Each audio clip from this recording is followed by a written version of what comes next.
मुशरिकीन थे, सैकड़ों बुतों की पूजा करते थे, वो वही रजब के महीने का इंतजार करते थे। आप सोचें, आप तो एक रब को माने ना, रब हमारे कितने? हाँ, कुल हो वल्लाहु अहद अहद अहद अहद अहद। हम एक को मानने वाले बहुत ही ज्यादा कमजोर और खताकार हैं, पर मानते तो एक को है। हमें अपनी किसी चीज पे न मान है न फख्र है, पर एक चीज जरूर है कि एक को माने। ऐसा है तो फिर एक को माने अगर, उनकी तो सुन लेता था जो पड़ा हुआ खून चाट लेते थे, हराम चाट लेते थे, उनकी सुन लेता था। रजब में कहने लगा कि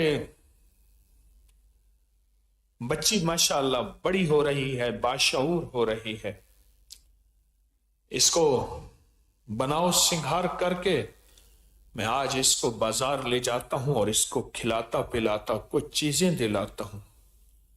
ले गया और एक जगह गड्ढा खोदने लगा, उसके ऊपर मिट्टी जो पड़ती थी बच्ची झाड़ती थी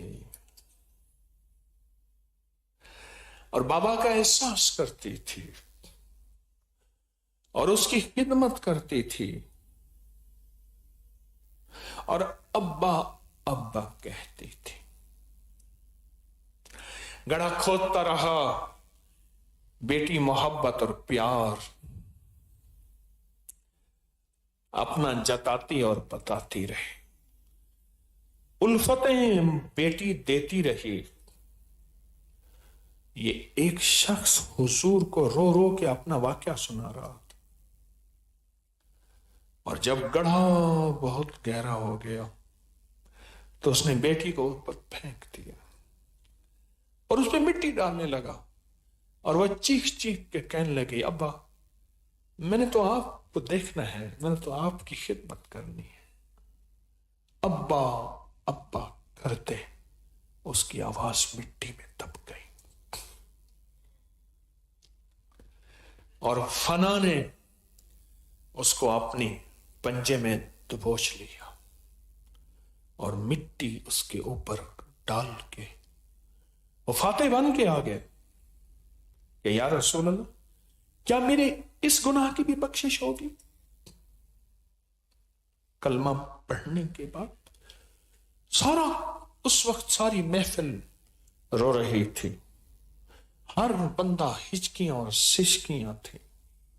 कमली वाले की महफिल में एक अजब समा था, निजाम आलम गर्दिश रुक गई, फरिश्तों में भी आहुजारियां थी, फरिश्तों में भी कोहराम था। आसमानों पे या रसूल अल्लाह, क्या मेरे इस गुनाह की भी बख्शिश हो जाएगी? क्या मेरे इस गुनाह की भी बख्शिश हो जाएगी? आपने फरमाया कलमा पढ़ने के बाद तेरी हर गुनाह को रब माफ कर देगा। 100 साल का काफिर हो, कलमा पढ़ ले, अल्लाह पाक उसे ऐसा बना देते हैं जैसे मां ने अभी जना है। ऐसा करीम मा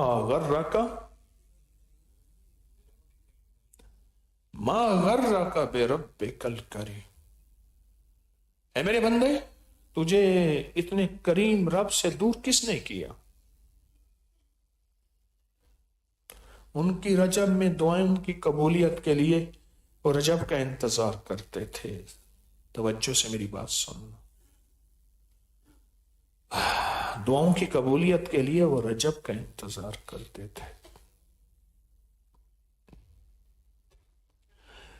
जो 100 साल तक अपना कीना, बुग़्ज़, वैर, इंतकाम नहीं छोड़ते थे, नस्लों को वसीयत करते थे।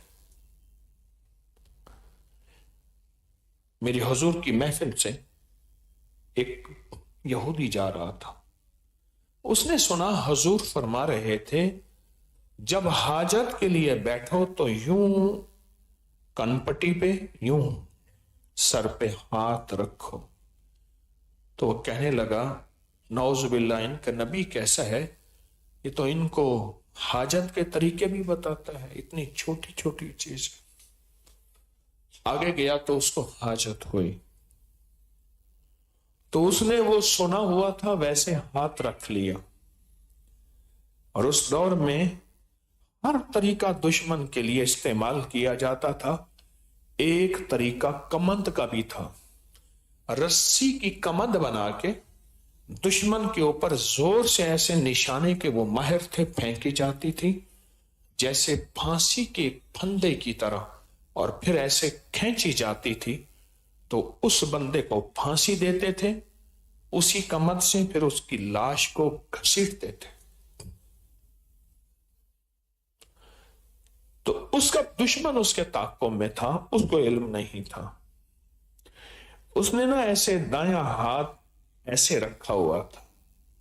کیوں جی ہاں، حاجت میں دایاں ہاتھ ہے یا بایاں؟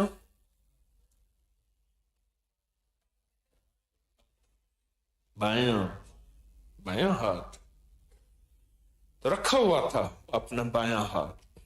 تو اس کے گلے میں جو پیچھے سے دشمن نے کمند ڈالی تو ہاتھ سے اس نے کمند کو پیچھے چھٹک دیا اور کہنے لگا اگر آج میرا ہاتھ نہ ہوتا تو دشمن گلے میں کمند ڈالتا اور مجھے مار دیتا. صرف مارتا نہیں، میری لاش کو گھسیٹتا، پھر لاش کو نہ گھسیٹتا، میرے اوپر سے گھوڑے دوڑاتا اور پھر میری لاش کو آگ لگا.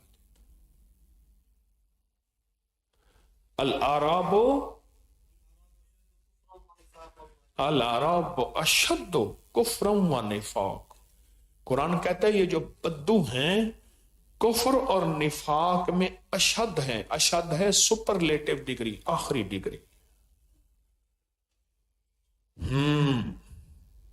بس سیدھا آیا، کہنے لگے جس حبیب کی ایک ادا میں یہ خیر ہے تو اس کی ساری اداؤں میں کیا خیر ہوگی.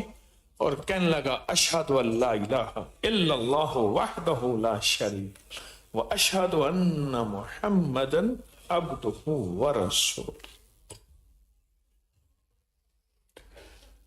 ان لوگوں کی بھی رجب میں دعائیں قبول ہوتی تھیں جو کمد بنا کے جو لاشوں کو جلا کے کرتے تھے، وہ بھی رجب میں دعاؤں کی قبولیت کا انتظار کرتے تھے. آپ نے تو اتنے بڑے جرم